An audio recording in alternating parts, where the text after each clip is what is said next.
Paz e bem, Feliz Natal para você, para a sua família, para toda a sua comunidade. Que bom tê-lo aqui comigo, por meio do nosso canal no YouTube, para juntos refletirmos sobre o verdadeiro sentido do Natal. Você sabe o que é de fato o Natal para a nossa fé? Não o Natal no sentido de um folclore, mas qual que é o verdadeiro sentido teológico, bíblico, dessa celebração tão importante para a fé cristã? Aqui por meio do canal você sempre tem a oportunidade de, escutando uma reflexão de cerca de 15 a 20 minutos, entender melhor a palavra de Deus, entender melhor o Evangelho, crescer. Eu sempre, quando eu pensei nesse canal, graças ao pedido de alguns leigos, eu pensei no sentido mais formativo. Então, nós não estamos aqui preocupados com quantidade de pessoas, mas com a qualidade, que as pessoas que por aqui passarem possam ter algo diferente, oferecer algo diferente para as pessoas. Você pode ajudar outras pessoas que têm o mesmo desejo de crescerem na fé, indicando nosso canal, se inscrevendo,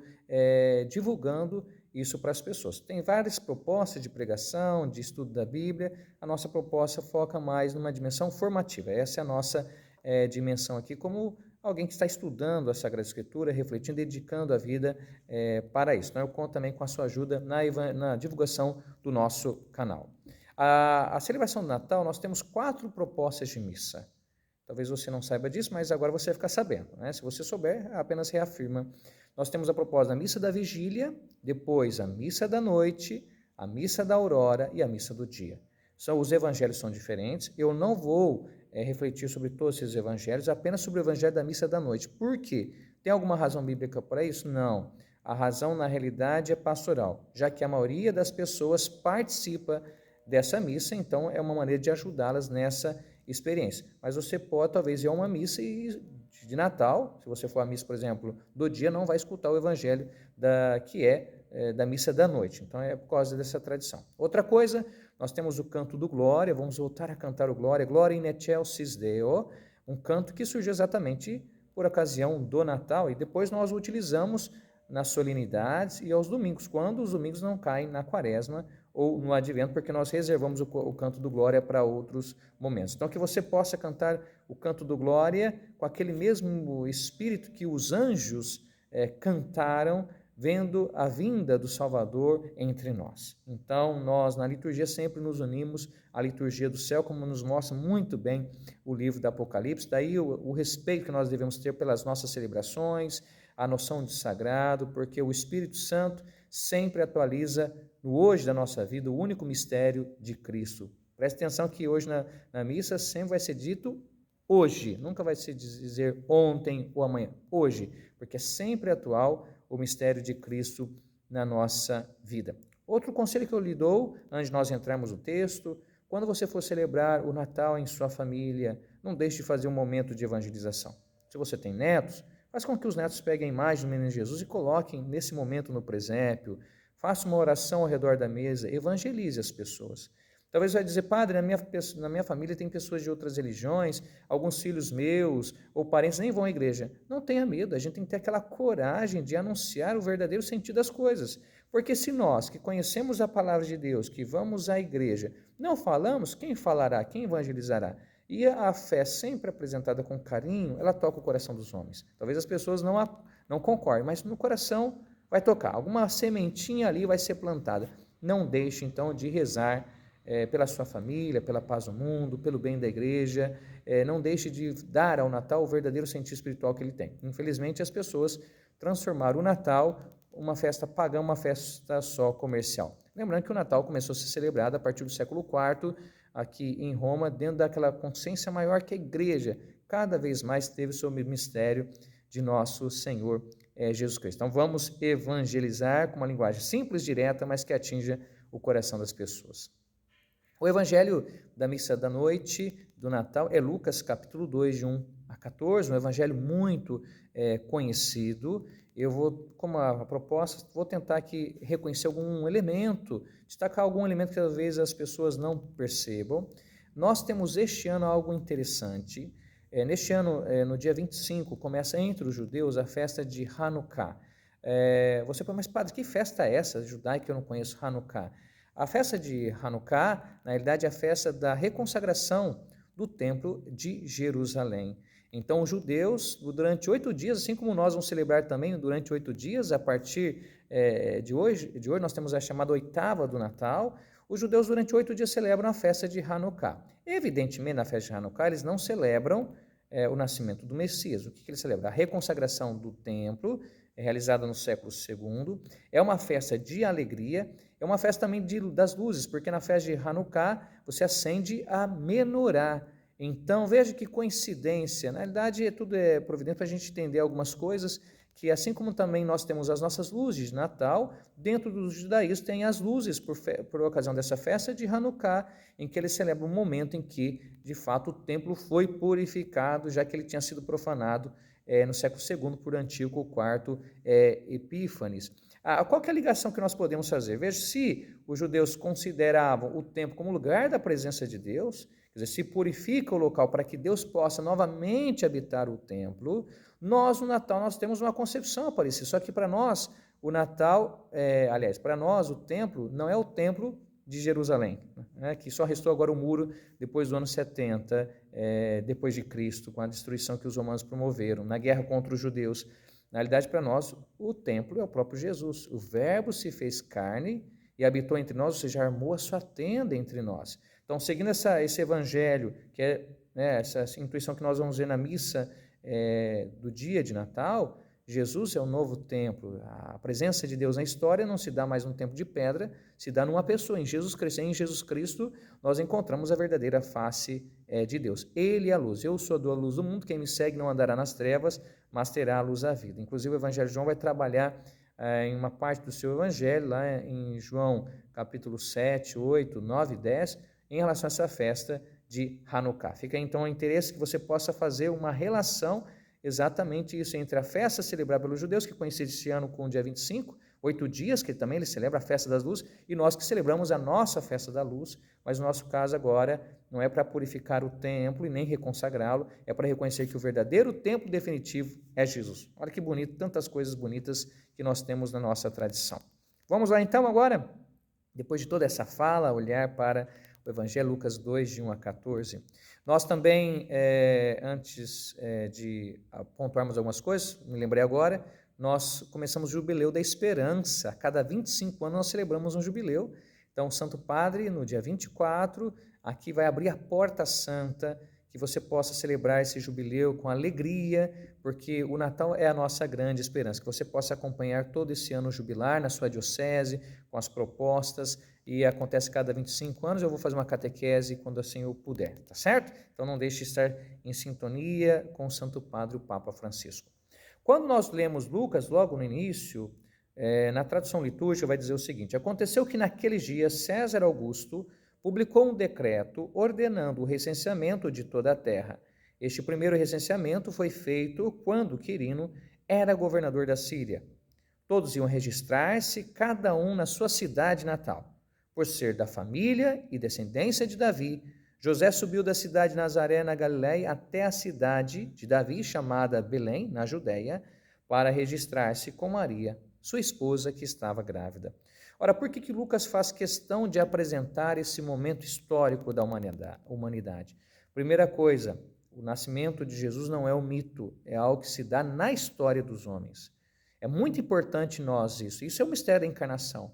A nossa fé é encarnada, fala a homens concretos que vivem uma história concreta. Outra coisa, ao apresentar, veja que Lucas começa pelo imperador, chamado César Augusto, Otaviano Augusto, que governa Roma desde o ano 27 a.C. e vai morrer 14 depois de Cristo. É o momento que dentro do Império Romano nós temos um negócio chamado Pax Romana. Quem vem aqui em Roma, quem são os meus conhecidos, às vezes me visitam, eu levo um local em que tem que foi construído por Augusto, chamado Ara Pacis. O que é Ara em latim? O altar da paz.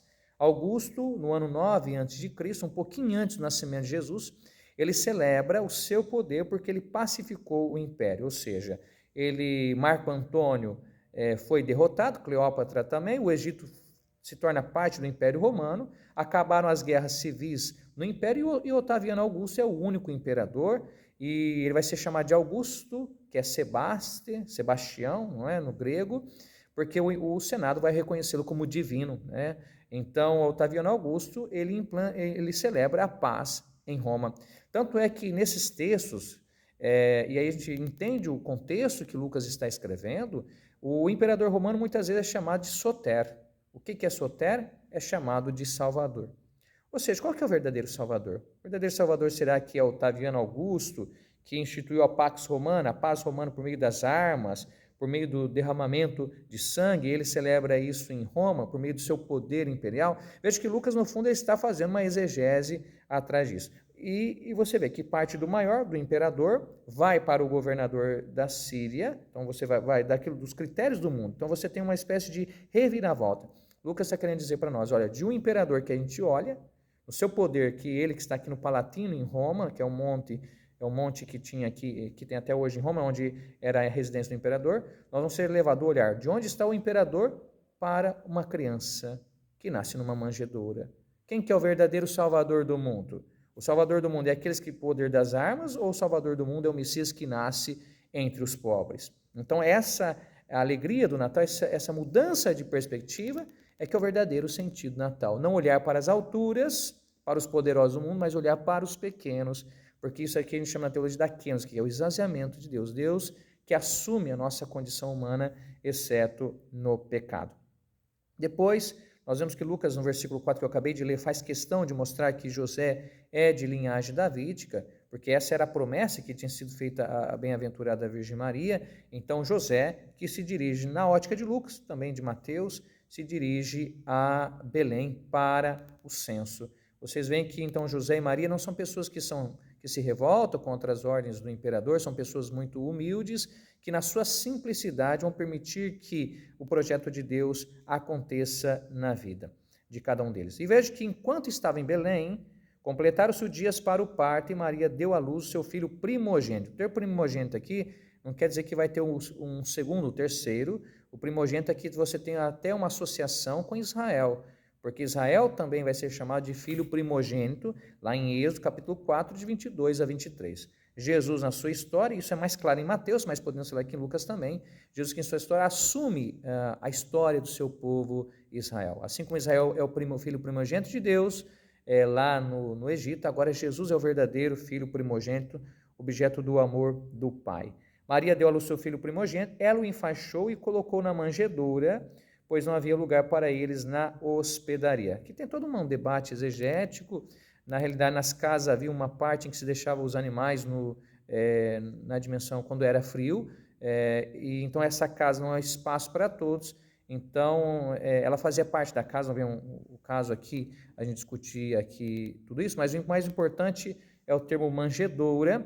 A gente pode fazer uma associação, claro, teria que ver no grego, mas no latim dá para a gente perceber isso. Manjedoura, por exemplo, no italiano, o verbo comer fala mangiare. O que é manjedoura? O lugar que se come. Então, veja, Jesus aqui nasce em Belém. Belém, Bethlehem. Bethlehem, no hebraico, significa casa do pão. Jesus que nasce na casa do pão para ser pão de Deus para os homens. Que bonita essa ligação que a gente pode fazer.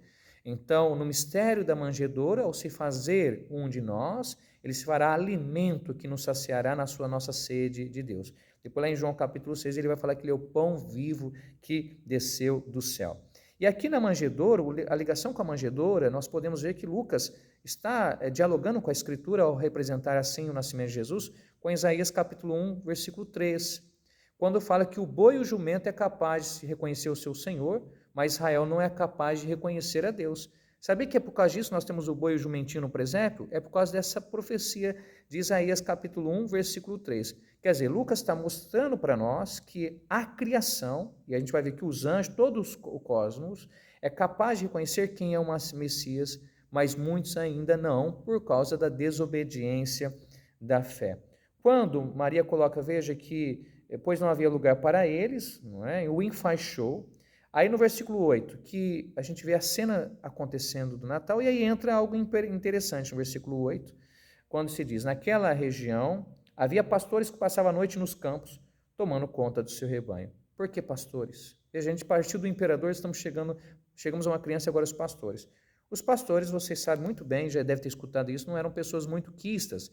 Inclusive, nós temos obras do judaísmo da época que condenam os certos pastores porque invadiam propriedades, não respeitavam os agricultores. Os pastores são símbolos daqueles que são os pequenos, ou aqueles que são os pecadores, aqueles que são mal vistos. É para esses que vai ser a notícia do Natal. Veja que os pastores estão à noite. A noite é que nos leva a lembrar de Lucas capítulo 1, versículo 78, quando Zacarias disse: o sol nascente que vem iluminar aqueles que estão nas trevas. Simbolicamente, nós vemos que a palavra de Deus está se cumprindo. A noite, as trevas, significa a escuridão, a incapacidade de reconhecer a luz de Deus. A primeira leitura vai falar: o povo que andava nas trevas viu uma grande luz. Mas esse povo que andava nas trevas viu uma grande luz, no caso do nosso relato, vai ser exatamente os pastores. E aí o anjo do Senhor apareceu aos pastores, a glória do Senhor os envolveu em luz, e eles ficaram com muito medo. Por que muito medo aqui? Evidentemente que o dia do Senhor sempre era representado como um dia de castigo, de juízo. Vamos nos colocar na figura dos pastores. Olha, eu que não vivo totalmente de acordo com a lei, eu que às vezes sou mal visto, ora, se eu estou diante de uma manifestação de Deus dessa, quer dizer, vai ser o julgamento de Deus na minha vida. Também nós temos aqui uma espécie de manifestação de teofania, que a gente diz manifestação de Deus, e o homem diante da manifestação de Deus sempre fica com certo medo, né? Porque o homem reconhece a sua pequenez. Isso aconteceu com Zacarias. O arcanjo Gabriel falou: ó, não tenha medo, Zacarias. O arcanjo Gabriel também falou para a bem-aventurada Virgem Maria: não tenha medo. Também é falado para os pastores. Então nós temos diante aqui alguma manifestação importante de Deus, uma mensagem fundamental para essas pessoas, para esses pequenos, para esses que são sinal dos pecadores de toda a humanidade. Não tenhais medo, eu vos anuncio uma grande alegria que será para todo o povo. Quem é o povo? O povo de Israel. Hoje na cidade de Davi nasceu para vós um Salvador, que é Cristo Senhor. Opa, peraí, nasceu para vós um Salvador. Lembra que eu falei no início da categoria de Soter, de Salvador aplicado ao imperador? Esse Salvador é diferente de Otaviano Augusto. Na realidade, Salvador é para vós, quer dizer, é para a nossa vantagem. Nasceu para vós um Salvador. Nasceu para a humanidade, necessitada de misericórdia e perdão. Isso aqui na teologia de Lucas é muito importante. Veja que Lucas está compreendendo o Natal como uma grande celebração, com grande expressão da misericórdia, do amor de Deus por toda a humanidade. E isso, quando a gente experimenta a misericórdia de Deus na nossa vida, isso é motivo de alegria. Isso gera esperança. A alegria que nós vimos, inclusive, no terceiro domingo do Advento, a alegria que nós vimos, inclusive, João Batista no ventre da mãe. Então, a alegria é a consciência da experiência da presença de um Deus na nossa vida que não nos condena, nos perdoa e nos faz experimentar o seu amor, que nos faz experimentar o seu Espírito Santo. Depois, o Cristo o Senhor, veja aqui, o primeiro Cristo, quer dizer, o Messias, mas esse Messias também é Senhor. O título Senhor, aqui, ele é aplicado por Lucas. Trabalhei isso no Evangelho do último domingo, ao falar sobre como posso merecer que a mãe do meu Senhor me venha visitar. Senhor é um título aplicado por Lucas mais após a ressurreição do Senhor. Então, Lucas está vendo no mistério do Natal já a presença da Páscoa. Então, Jesus, ao nascer, ao se fazer um de nós, o Filho de Deus, ou seja, assumindo a nossa condição, já se abre para a realidade da Páscoa. Você deve ligar a celebração do Natal à celebração da paixão. Uma coisa está ligada à outra, para a gente entender isso perfeitamente. Eu vou falar um pouquinho mais hoje, porque exige, tá bom? Você depois pode voltar para nós. Voltar aqui e estudar um pouquinho mais. No versículo 12, isso vos servirá de sinal. Encontrareis um recém-nascido envolvido em faixas e deitado numa manjedoura. Veja que assim como o anjo deu um sinal para a Virgem Maria, que era a Isabel grávida, para constatar que aquela palavra era verdadeira, agora também o anjo dá um sinal para os pastores. Que sinal é esse? Um recém-nascido. Vocês vão encontrar algo grandioso, vocês vão encontrar uma criança envolvida em faixas e deitada numa manjedoura. Eu vi que o padre Fernando Armelini, aqui na Itália, falou uma coisa interessante, eu concordo com ele, que isso aqui tem uma alusão à Sabedoria, capítulo 7, versículo 14, que quando Salomão fala do seu nascimento, ele fala que ele era um homem como os demais, e ele foi envolvido em faixas, assim como Jesus. Salomão que era rei, então o nosso rei, assim como Salomão, envolvido em faixas. No caso de Salomão, está falando que ele era mortal. No caso aqui do texto, aqui está mostrando que Jesus, ao ser envolvido em faixas, ele assume uma condição como a nossa, condição pobre, humilde, porque toda pessoa vem assim no mundo, toda pessoa ao nascer é envolvida em faixas, pelo menos nessa época. Então Lucas está querendo dizer, olha, essa criança envolvida em faixas, dizendo aqui no seu evangelho, é homem como nós, exceto no pecado, assumiu a nossa condição humana, exceto no pecado. Então, se nós queremos reconhecer a glória de Deus, reconhecer esse verdadeiro Salvador para nós, precisamos assumir a nossa humanidade. Vamos continuar um pouquinho mais, hoje passando, né, do tempo.